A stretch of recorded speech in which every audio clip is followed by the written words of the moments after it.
Hari ini tentang Pentakosta. Apa yang saudara tahu tentang Pentakosta? Boleh? Apa itu Pentakosta? Pencurahan Roh Kudus. Hanya itu? Kenapa ada Pentakosta? Apakah Pentakosta hanya ada di Perjanjian Baru? Saudara tinggal kelas. Gak bisa jawab. Iya, kita akan belajar makna dari kata Pentakosta supaya jemaat GBI Sumur Yakub ini punya pengetahuan yang luas. Jadi mengajari orang tentang Pentakosta pun nanti bisa. Apalagi kita ini aliran Pentakosta, malah kita nggak ngerti tentang Pentakosta. Itu namanya terlalu. Apa namanya? Terlalu. Percuma kita orang Pentakosta tapi nggak tahu apa Pentakosta. Oke, kita belajar ya. Hari Pentakosta pada awalnya bukanlah hari raya gereja, bukan hari raya orang Kristen, bukan. Pentakosta adalah salah satu hari raya besar bagi bangsa Israel dalam Perjanjian Lama. Nah, jadi kalau saudara katakan Pentakosta adalah hari raya pencurahan Roh Kudus, nah itu Perjanjian Baru. Sedangkan Pentakosta sudah ada sejak Perjanjian Lama. Coba tanya sebelahnya, belum tahu tidak selang ini ya bilang. Percuma kok Pentakosta bilang.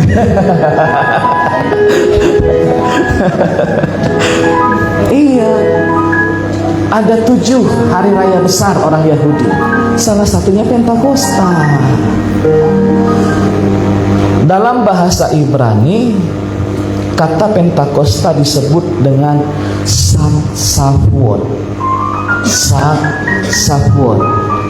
yang berarti hari raya 7 minggu atau Feast of Weeks, hari raya 7 minggu. Kan Penta itu 5 ya, 50, Pentakosta 50. 7 minggu itu berapa hari? Hah?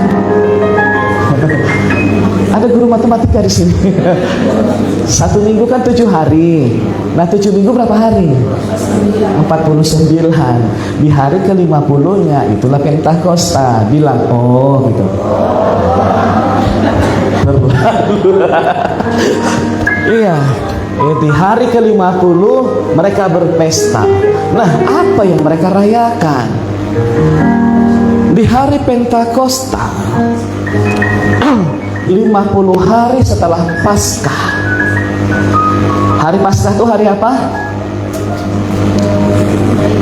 Nah itulah itu. Aduh, ya 50 hari setelah Paskah itulah Pentakosta, hari ke-50. Apa yang dirayakan orang Yahudi di situ?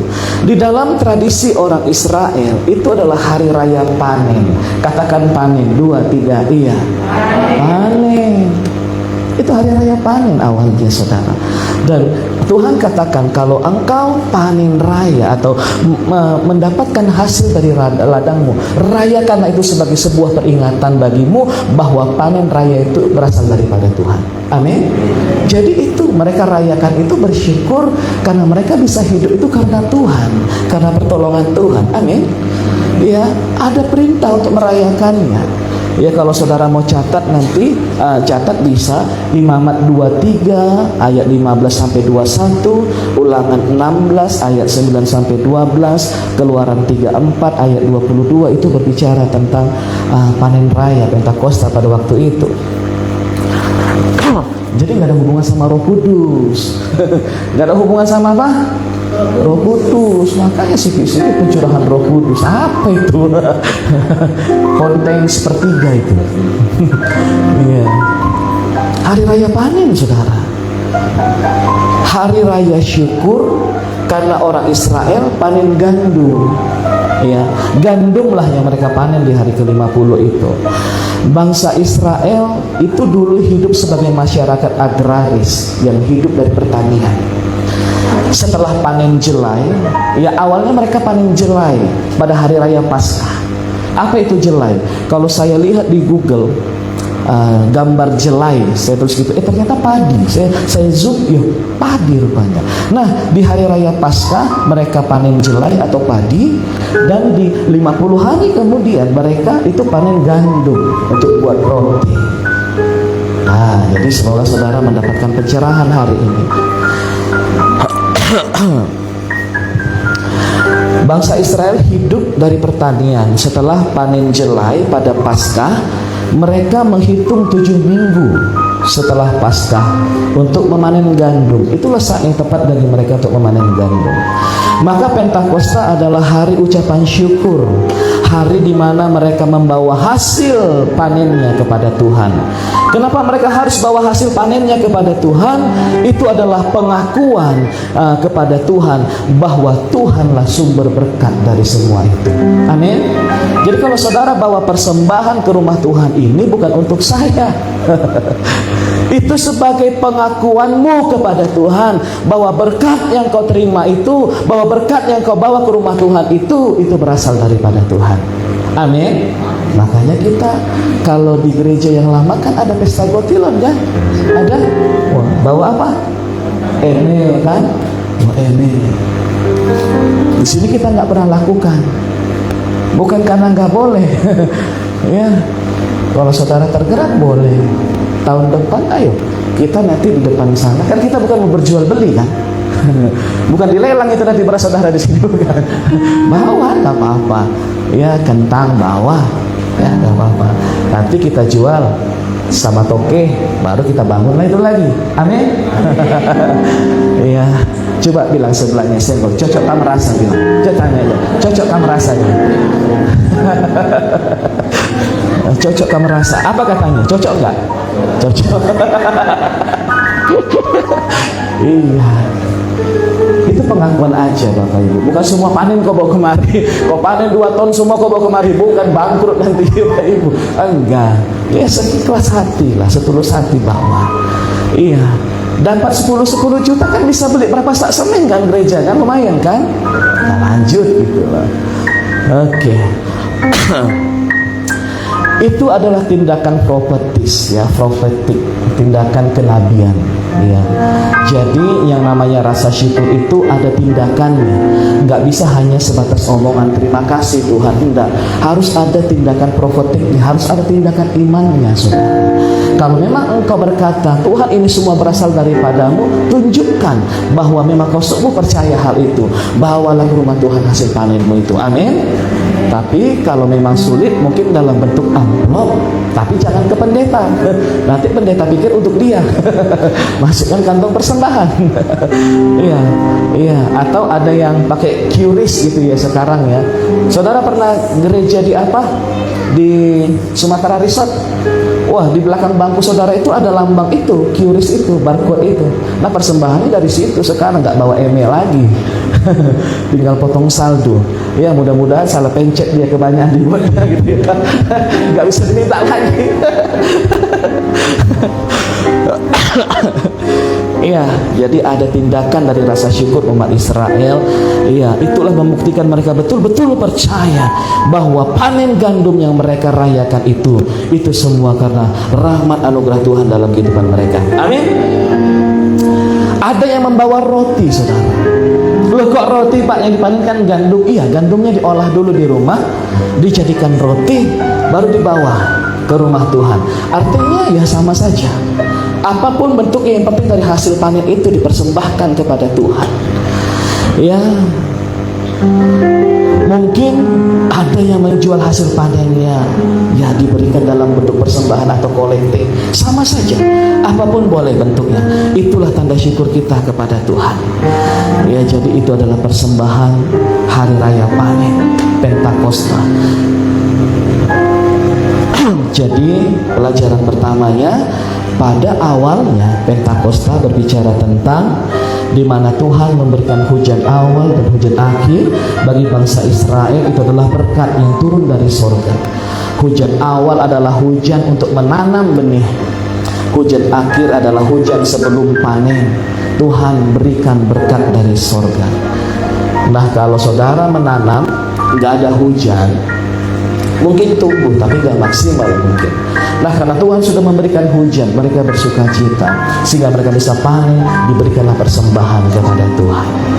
Iya, Mula-mulanya berbicara itu tentang di mana Tuhan memberikan hujan awal dan hujan akhir, memberikan berkat bagi pertanian mereka, untuk memelihara segenap kehidupan bangsa Israel, untuk memelihara segenap keluarga kita semua. Tuhan memberikan hujan berkatnya bagi kita. Amin. Itu Pentakosta. Yang kedua,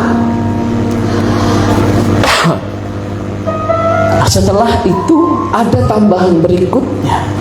Pentakosta itu adalah perayaan di mana bangsa Israel menerima hukum Taurat Tuhan.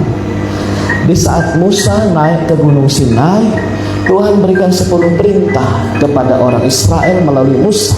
Itu adalah berkat rohani, firman Tuhan yang diturunkan kepada Musa. Itu berkat rohani, dan mereka rayakan itu di hari Pentakosta. Bukan hari raya bersyukur saja atas panen yang terjadi, bahkan mereka berkata, Tuhan terima kasih buat hukum Taurat, terima kasih buat firman yang kau berikan kepada kami.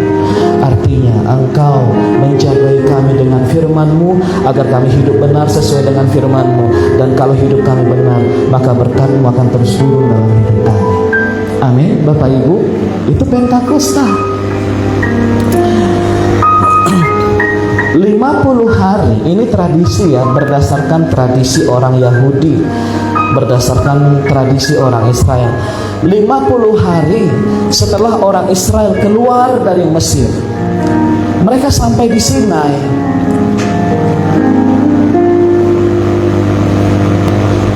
Dan disitulah Musa menerima Taurat Tuhan. Tepat pada hari perayaan Pentakosta mereka ada di Sinai.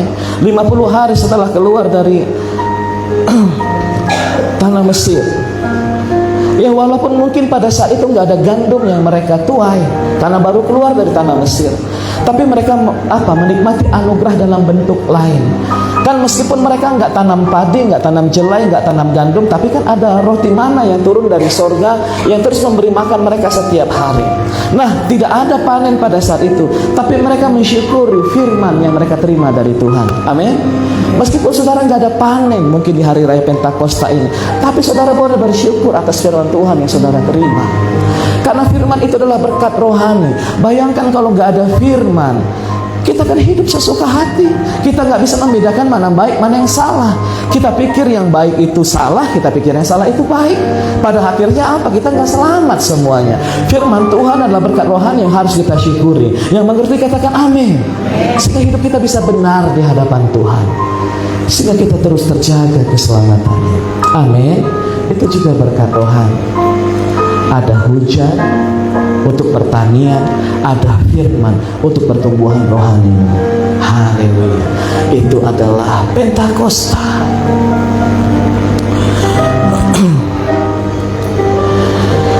Dan uniknya saudara, nah ini saya mulai mendapatkan sesuatu yang unik. Kejadian di Sinai. Sinai itu nama tempat ya, makanya disebut Gunung Sinai karena gunung itu ada di Sinai. Kejadian di Sinai dan di Gunung Sinai itu ternyata sangat identik. Tahu arti identik saudara? Hampir sama persis dengan kejadian di Yerusalem.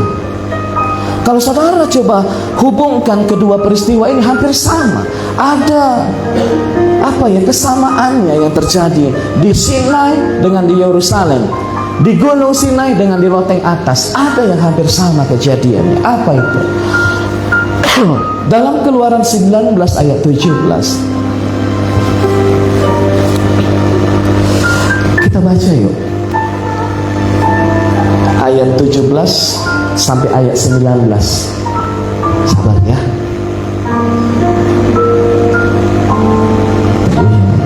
Oke, 2, 3, iya.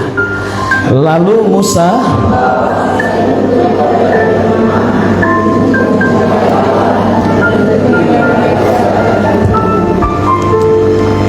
lanjut Bapak Ibu. 18.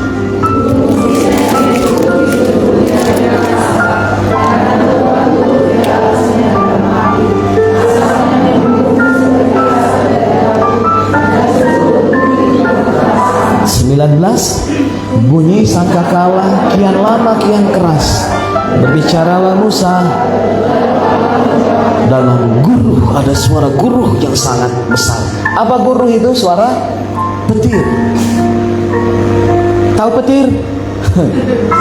Nggak tahu petir juga. Saya mau bilang apa? Kalau bahasa Ibraninya geledek. Itulah itu. Lihat ya Bapak Ibu ya.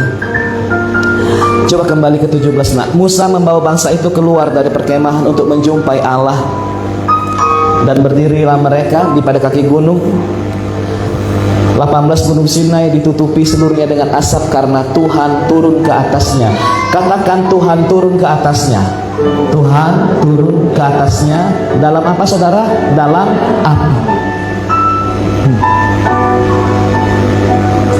Ternyata sebelumnya udah pernah terjadi. Dan di ayat 19 tadi dikatakan, lalu Allah menjawabnya dalam guruh, ada suara yang menggelegarnya sangat kuat.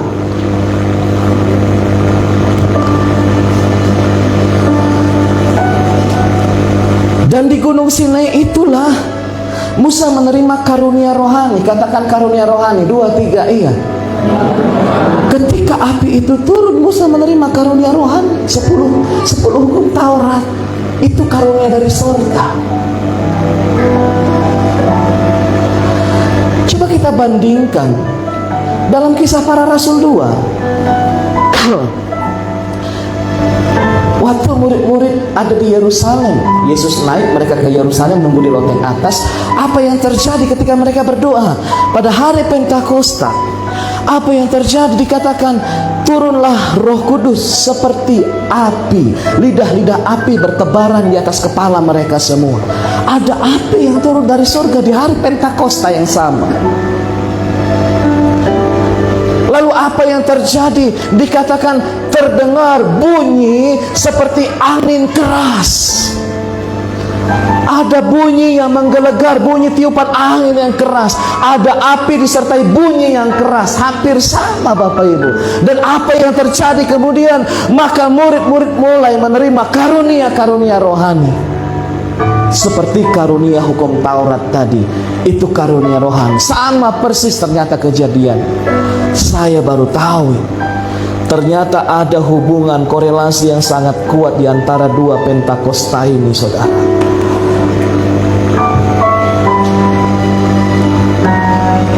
Saya bisa simpulkan begini, karena ini sangat identik. Kalau tidak saya bisa katakan sama 100%, saya katakan ini cukup identik. Allah yang ada di Gunung Sinai dengan Allah yang ada di Yerusalem di loteng atas, saya percaya ini adalah Allah yang sama. Amin. Karena identik sekali kejadiannya.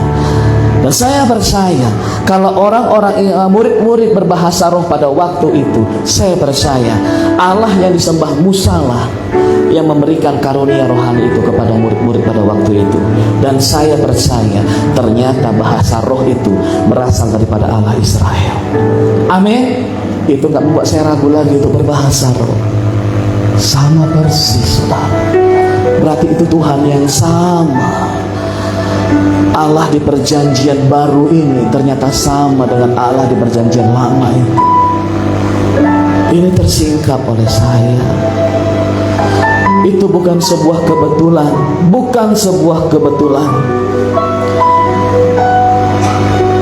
Lukas yang menuliskan Kisah Para Rasul. Jadi Kisah Para Rasul, saudara, penulisnya adalah Lukas ya. Lukas ini seorang tabib, seorang pengobat atau seorang dokter. Dia menulis Kisah Para Rasul.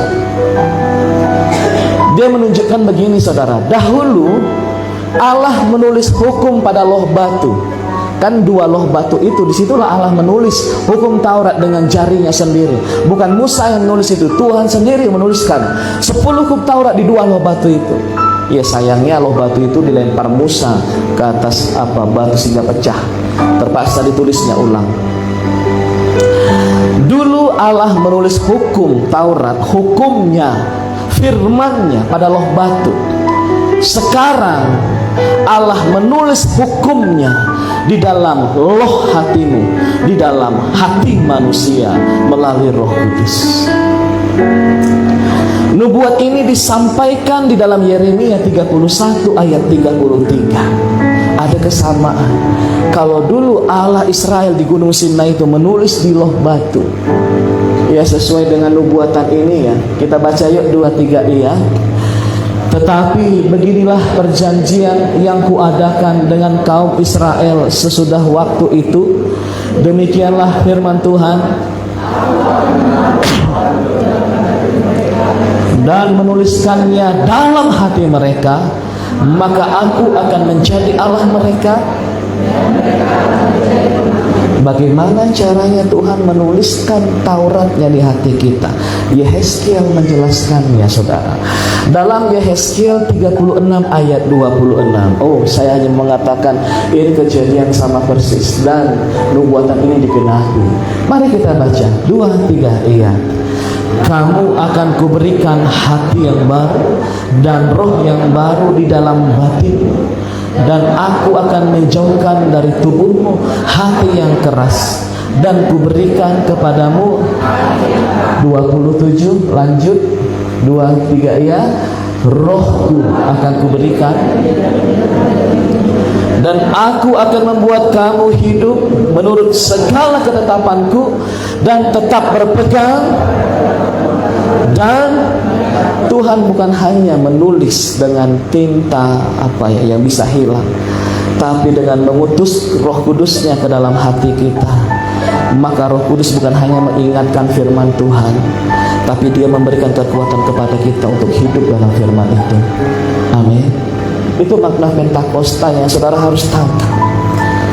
Ada berkat rohani yang luar biasa yang kita terima pada hari Pentakosta. Jadi kalau saya simpulkan seperti ini Bapak Ibu, Pentakosta di Yerusalem, di loteng atas itu adalah Pentakosta yang sama dengan Pentakosta yang sebelumnya. Itu bukan sekedar peristiwa biasa, itu bukan peristiwa yang sembarangan atau kebetulan terjadi. Itu adalah peristiwa atau saat di mana Allah mencurahkan karunia-Nya kepada umat manusia. Pentakosta adalah di mana Tuhan memberikan berkat jasmani. Itu yang saya katakan panen raya tadi, panen gandum. Dan Tuhan ternyata tidak lupa memberikan kepada kita berkat-berkat rohani. Yang mengerti katakan amin. Itulah hari Pentakosta yang kita rayakan hari ini. Sehingga di saat kita masuk pada hari raya Pentakosta, maka kita harus ingat, pertama, setiap kali memperingati hari raya Pentakosta, ingatlah bahwa Allah lah yang memelihara hidupmu selama kau ada di dunia ini. Bukan karena kuat gagahmu kau bisa hidup di dunia ini, melainkan karena kasih karunia Allah. Di setiap kali engkau memperingati hari raya Pentakosta, ingatlah bahwa ada firman Allah yang diberikan di dalam hatimu, ada firman Allah yang disampaikan Tuhan kepadamu yang harus kau hidupi. Dan ingatlah bahwa firman Allah itu akan selalu mengawasi setiap langkah kakimu. Firman Tuhan akan mengawal kita kemanapun kita berada. Firman Tuhan akan memperhatikan hidup kita. Sesuai enggak?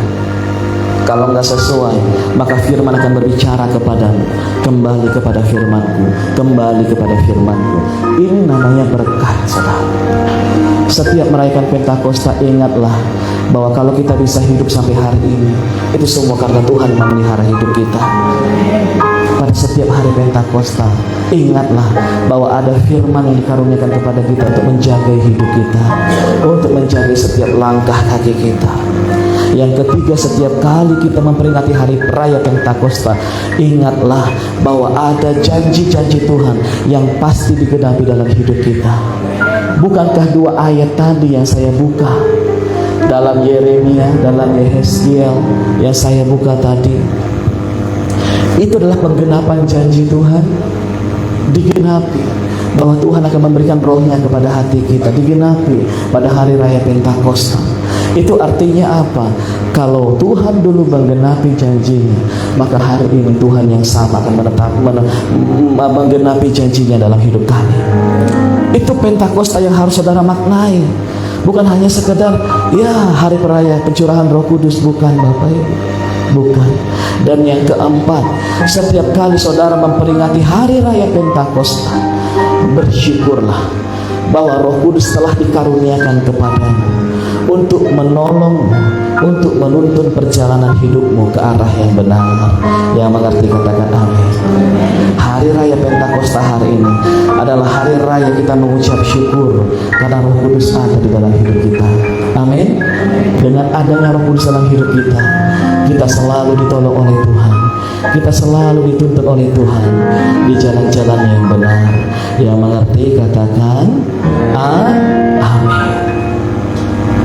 Kau kuatkan aku bertahan, kau harapan dalam kesesatan,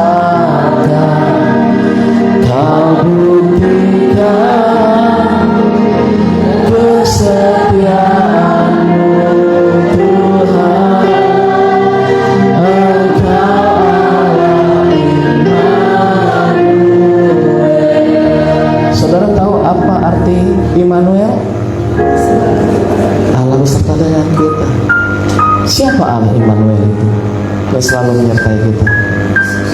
Dia Roh Kudus. Katakan Roh Kudus 2-3. Immanuel. Itu artinya di dalam. El artinya Allah. Immanu tambah El, Allah yang ada di dalam kita. Itulah kebenaran janji Tuhan. Kita bersyukur hari ini Immanuel ada di dalam hidup kita.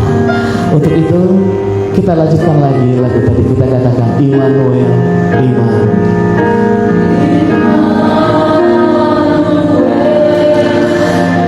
Immanuel, Engkau besertaku.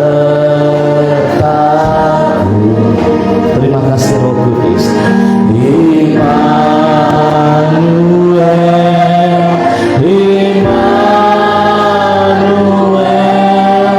Engkau Allah beserta. Sekali lagi Immanuel.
Setiap kali kita bertemu dengan hari raya Pentakosta, di Pentakosta Allah sedang menepati janjinya. Roh penghibur itu diberikan sesuai dengan janji Tuhan. Orang-orang itu, murid-murid itu pada saat itu menerima janji Allah ini. Dan saudara, biarlah setiap hari raya Pentakosta yang saudara alami, itu adalah sebagai pengingat bagimu bahwa Tuhan pasti menepati janjinya dalam kehidupan setiap kita. Amin. Itu adalah makna hari raya Pentakosta. Bila ini terus mengingatkan kita supaya kita jangan takut dalam tahun-tahun hidup kita. Amin. Saya ingin masuk lebih dalam saudara, Pentakosta pertama, Tuhan Allah menerima hasil panen gandum dari umatnya. Tapi di Yerusalem, Allah bukan menerima panen gandum, tetapi Allah menerima panen jiwa-jiwa yang bertobat, jiwa-jiwa yang menyerahkan dirinya untuk dibaptis. Setelah Petrus berkhotbah di hadapan ribuan orang, maka 3.000 jiwa pada saat itu juga memberi diri mereka dibaptis dan mereka mau bertobat. Ini adalah panen yang diterima Tuhan pada hari raya Pentakosta di Yerusalem.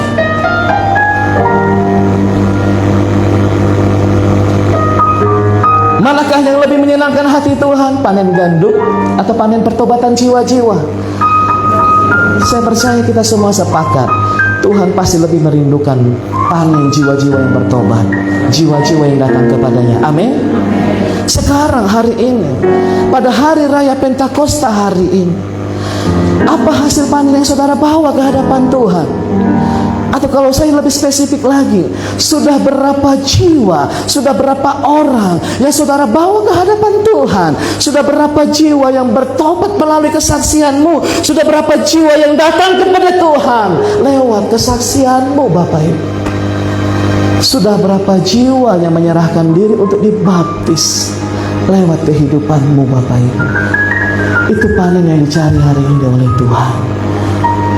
Oleh sebab itu, setiap engkau menjumpai hari raya Pentakosta, maka engkau akan teringat dengan jiwa-jiwa yang diinginkan Tuhan sebagai hasil panen yang kau bawa ke hadapannya. Amin. Tangkap pesan ini message dari surga, saudara. Kalau berbicara tentang jiwa-jiwa, ini pasti datang dari surga.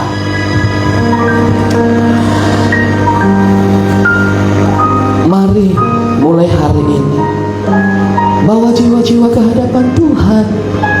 Terlebih di hari Pentakosta, bawa hasil panenmu kepada Tuhan. Bukan hanya hasil ladang bagus kau bawa ke rumah Tuhan, tapi yang lebih diinginkan Tuhan adalah jiwa-jiwa. Yang paling dirindukan Tuhan di akhir zaman inilah pertobatan jiwa-jiwa. Yang mengerti katakan amin. Cari.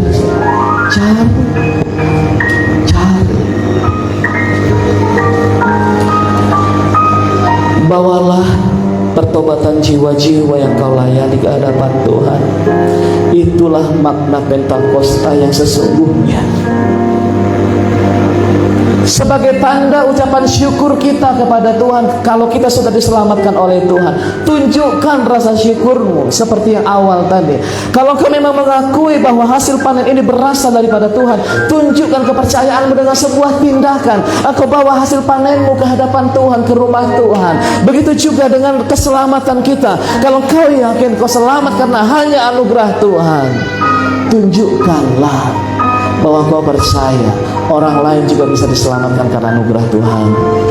Amin, Bapak Ibu. Itulah Pentakosta yang sesungguhnya di akhir zaman ini. Dan saya mau beritahu,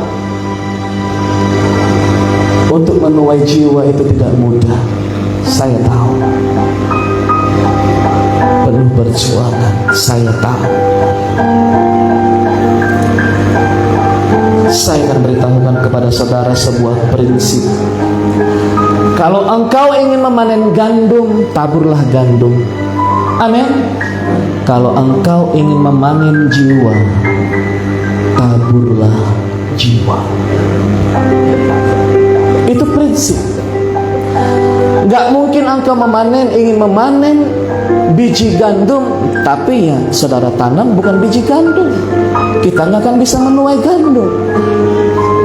Kalau saudara memang ingin menuai jiwa-jiwa, taburlah jiwamu sendiri, matikan dia supaya dia bertumbuh. Ini prinsip kerajaan sorga yang saya katakan. Ini tertulis dalam Yohanes 12 ayat 24. Saya rindu kita memenangkan banyak jiwa bagi Tuhan. Amin. Satu jiwa sangat berharga bagi Tuhan. Mungkin jiwa itu tidak berharga bagimu, tapi dengar, dia sangat berharga bagi Tuhan. Selamatkan dia. Mari kita baca 2, 3. Iya. Aku berkata kepadamu, Sesungguhnya jikalau biji gandum tidak jatuh ke dalam tanah dan mati, ia tetap satu biji saja. Tetapi jika ia mati, ia akan menghasilkan banyak buah gandum. Kalau kita nggak lebih dulu mati, sampai kapanpun kau nggak bisa menuai jiwa-jiwa, baik yang ada di rumahmu maupun yang ada di sekitarmu. Jadi kalau hari ini Pentakosta memperingati bahwa ada panen jiwa-jiwa yang dibawa ke hadapan Tuhan, ingat, perlengkapi dirimu dengan sebuah pengertian, berarti itu harus mati hari ini. Tanpa kematianmu di rumah, tidak akan ada jiwa yang kau tuai di rumahmu. Tanpa kematianmu di sekitarmu, tidak akan ada jiwa yang kau tuai di sekitarmu. Matilah sebagai dirimu, matilah dari manusia lama, maka kau akan bisa menuai jiwa-jiwa. Matikanlah harga dirimu di hadapan Tuhan, bukan di hadapan manusia. Kau matikan harga dirimu di hadapan Tuhan, saudaraku. Kau bukan sedang merendahkan dirimu di hadapan manusia. Gak ada gunanya. Semakin kau merendahkan diri di hadapan manusia, diinjaknya kau pasti, diinjaknya. Tapi kau dituntut merendahkan diri oleh firman Tuhan, bukan untuk merendahkan diri di hadapan suamimu, di hadapan istrimu, di hadapan orang yang menyakitimu, tapi kau sedang merendahkan diri di hadapan Tuhanmu yang maha mulia itu. Disitulah kematianmu yang sesungguhnya. Dan kalau engkau merendahkan diri di hadapan Tuhan Allah, Dia tidak akan pernah menginjak-injak. Siapa yang merendahkan dirinya akan ditinggikan oleh Tuhan. Ini prinsip, saudara. Kalau harga diri gak mati, gak ada jiwa-jiwa tidak. Kalau gak ada ego yang mati, bahkan jiwa-jiwa menjauh kok. Peringatan berikutnya ayat 25. Mari kita baca 2-3 iya. Barang siapa mencintai nyawanya,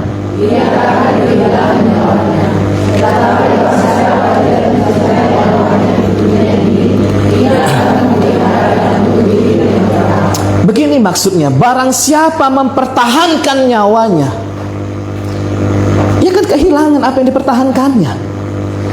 Tetapi barang siapa yang merelakan, mengikhlaskan, melepaskan yang selama ini dipertahankannya di dunia ini, dia akan mempertahankan, memeliharanya untuk hidup yang kekal. Jadi kalau selama ini tidak ada orang yang bertobat di sekitar kita karena melihat diri kita, tidak ada orang yang mau bertobat di rumah kita karena melihat diri kita, saudara, kita harus mati terhadap apa yang tidak mereka inginkan ada dalam diri kita. Mungkin ego kita terlalu besar, mungkin harga diri kita terlalu tinggi. Persembahkanlah itu kepada Tuhan, berilah kepada Tuhan. Biarlah harga yang diri tinggi itu hanya milik Tuhan. Amin. Biarlah semuanya milik Tuhan. Oh, saya berusaha, aku akan menuai jiwa-jiwa. Pada hari raya Pentakosta berikut ini, engkau akan bersemangat datang ke rumah Tuhan. Tuhan, lihatlah, satu rumahku sudah ikut dengan Tuhan. Yang mengerti katakan amin. Suamiku Tuhan yang dulu membencimu, tidak peduli denganmu, hari ini ku bawa ke hadapanmu, dan seisi surga akan bertepuk tangan bersukacita. Tidak mudah, tapi jangan pertahankan apa yang kau pertahankan selama ini. Kalau memang kau ingin mempersembahkan buah yang sangat diinginkan Tuhan. Sama seperti orang yang menguburkan talentanya, diberikan satu talenta itu, dia menguburkan talentanya, artinya dia pertahankan talentanya yang satu itu. Akhirnya apa? Ambil talentanya, berikan kepada yang punya 10 talenta itu, dan campakkan dia ke dalam api. Kita harus berbuah. Hari Pentakosta berbicara tentang buah. Amin. Buah apa yang kau berikan kepada Tuhan di hari Pentakosta berikutnya? Saudara, saya sarankan engkau membawa jiwa-jiwa baru ke hadapan Tuhan. Yang mau katakan amin. Gak mampu, Pak? Iya, tanpa Roh Kudus gak mampu. Tapi bersama dengan Roh Kudus kita pasti bisa. Yesus, aduh, Yesus ini membangkitkan orang mati saja dia bisa, tapi dia harus turunkan dirinya serendah-rendahnya. Kok bisa? Ya bisa, ada Roh Kudus. Bukankah ketika dia dibaptis di Sungai Yordan, ketika dia keluar dari air Sungai Yordan itu, maka turunlah Roh Kudus dalam bentuk rupa burung merpati. Lalu terdengarlah suara dari surga yang berkata, inilah anakku yang kukasihi, kepadalah yang aku berkenan. Diberikanlah Yesus Roh Kudus ya Tuhan. Jadi hebat. Jadi hebat Yesus dalam merendahkan diri. Jadi hebat dia. Bukan jadi hebat meninggikan diri dong. Dia kosongkan keilahian. Dia tidak pertahankan kesetaraannya dengan Allah. Dia kosongkan. Bapak-bapak, maukah kau mengosongkan dirimu lebih rendah daripada istrimu? Bukan supaya diinjaknya, supaya kau menangkan dia. Halo, ibu-ibu, apakah kau mau mengosongkan dirimu lebih rendah daripada anak-anakmu? Bukan supaya anakmu injak-injak dirimu, bukan, supaya kau bisa menangkan dia. Amin. Ini Pentakosta yang sangat dalam. Buah jiwa-jiwa. Saya akan tutup di sini. Baru selesai. Saya masuk ke slide terakhir saya, yang ketiga. Mana tiga? Yang tiga, makna Pentakosta bagi gereja. Bagi institusi gereja ada makna Pentakosta. Saudara tahu bahwa Pentakosta adalah hari lahirnya gereja yang dipenuhi Roh Kudus. Disitulah gereja mula-mula yang dipenuhi Roh Kudus lahir pada hari Pentakosta. Dan saya berdoa gereja kita di tempat ini, jemaatnya adalah orang-orang dipenuhi oleh Roh Kudus. Saya rindukan itu Bapak Ibu.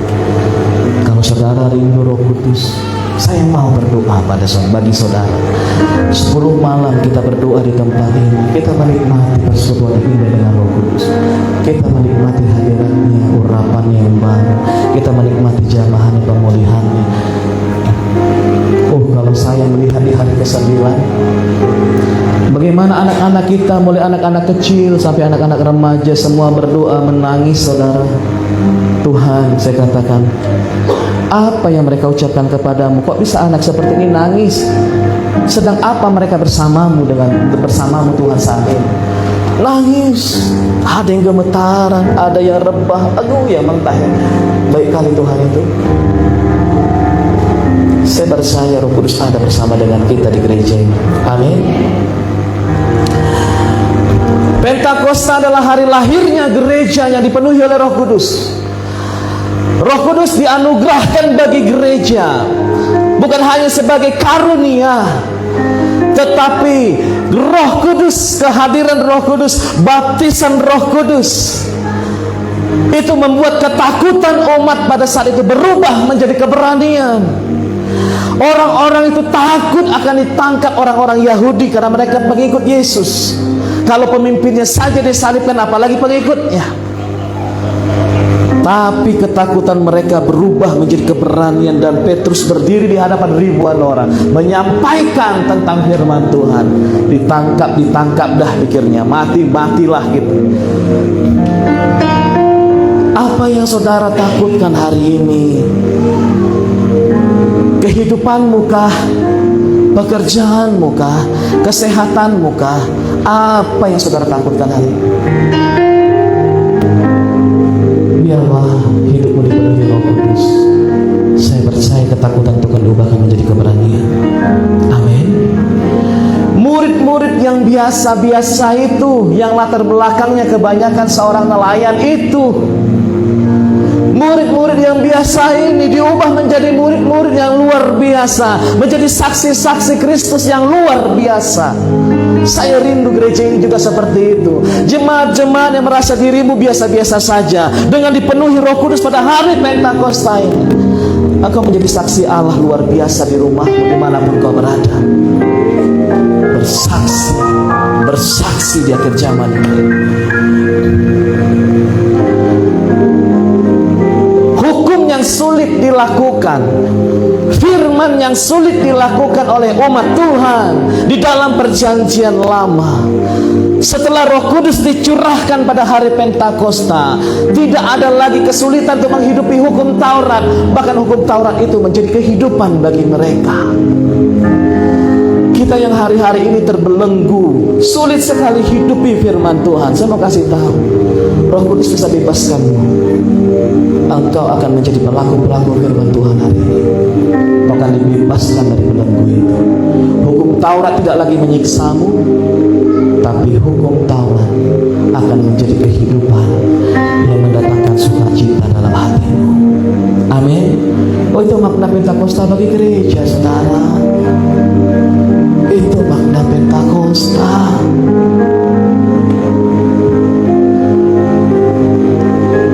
Hari Raya Pentakosta terjadi di mana pada saat itu bangsa-bangsa lain mulai dipanggil masuk dalam kerajaan Allah. 3.000 orang yang memberi diri dibaptis ini bukan dari Yerusalem, bukan dari Israel. Mereka dari berbagai bangsa datang ke Yerusalem pada saat itu. Dan terlihatlah ternyata keselamatan juga dianugerahkan bagi bangsa-bangsa lain. Amin. Maknanya begini, ternyata keselamatan bukan hanya dianugerahkan kepadamu seorang, saudara. Ternyata keselamatan itu juga diberikan kepada orang-orang yang ada di sekitarmu. Amin. Orang Islam, orang Yahudi, murid-murid berpikir begini, mana mungkin orang bangsa lain diselamatkan? Yesus kan orang Yahudi, ya keselamatan hanya untuk orang Yahudi. No, jangan saudara pikir ya udahlah mungkin keselamatan ini hanya kepadaku, diberikan di keluarga ini. No. Di hari Pentakosta nyata bahwa keselamatan bagi segala bangsa. Di hari Pentakosta ini kembali kita diingatkan bahwa keselamatan itu bukan terjadi untuk kita saja, tetapi untuk seisi rumah kita. Yang percaya katakan amin. Artinya pasti bisa berubah, pasti bisa bertobat, asal kau mau menjadi biji gandum yang jatuh ke tanah lalu mati. Gak mau lah Pak, itu bukan pilihan. Itu bukan pilihan. Kau bisa pilih mau atau tidak, itu bukan pilihan. Kau harus bawa buah kalau pulang ke rumah Tuhan nanti. Kau harus bawa buah tangan, hasil panenmu kepada Tuhan. Jangan seperti yang 1 talenta tadi, campakkan dia ke dalam api. Hari ini saya ingin meminta kepada Roh Kudus agar hidupmu menjadi berani, agar kau menjadi saksinya Tuhan, agar kau hidup dalam firman Tuhan, agar lewat hidupmu seisi rumahmu diselamatkan oleh Tuhan. Yang mau katakan amin. Saudara, saya tutup di sini. Di Sinai Tuhan turun di atas gunung. Di Yerusalem Tuhan turun di atas loteng. Hari ini saya berdoa Roh Kudus turun di tempat ini untuk menaungi kita, untuk mengubah seluruh kehidupan kita. Allah ingin terus mengunjungi manusia. Dari sejak awal Tuhan ingin selalu dekat dengan manusia. Dia selalu mengunjungi Adam dan Hawa di Taman Eden untuk berbincang-bincang dengan manusia, untuk berjalan-jalan di taman itu dengan manusia. Yesus, Allah selalu kunjungi manusia. Di waktu hari Natal, Allah kembali mengunjungi manusia melewat kelahiran Yesus ke dunia ini. Allah mengunjungi bumi ini. Karena Taman Eden tidak ada lagi, Tuhan mengunjungi bumi ini. Tuhan sangat rindu berada dekat dengan manusia. Tapi di hari Pentakosta ini, saya tangkap hatinya Tuhan. Ternyata Tuhan bukan hanya ingin mengunjungi hidup kita, tapi Dia ingin hidup di dalam diri kita. Yang mengerti katakan, aku bosan mengunjungi manusia. Sejak hari Pentakosta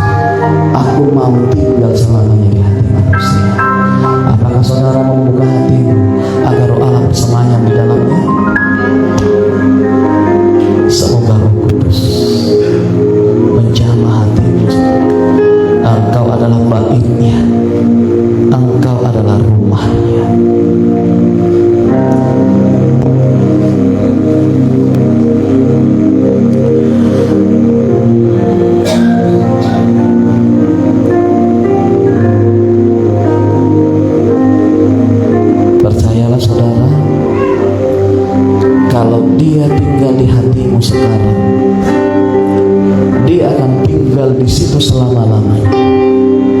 Dia gak mau keluar lagi. Apapun yang kau lakukan, dia akan tetap tinggal di situ. Dan dia tinggal di situ bukan karena dia tidak punya tempat tinggal yang lain, tapi dia tinggal di situ karena ingin memberikan kekuatan kepadamu, karena ingin memberikan keberanian kepadamu, karena ingin menolong hidupmu, menuntun hidupmu, karena dia ingin mengubahkan hidupmu. Kiranya makna Pentakosta ini menjadi berkat kebenaran yang baru bagi kita. Tuhan Yesus memberkati kita semua.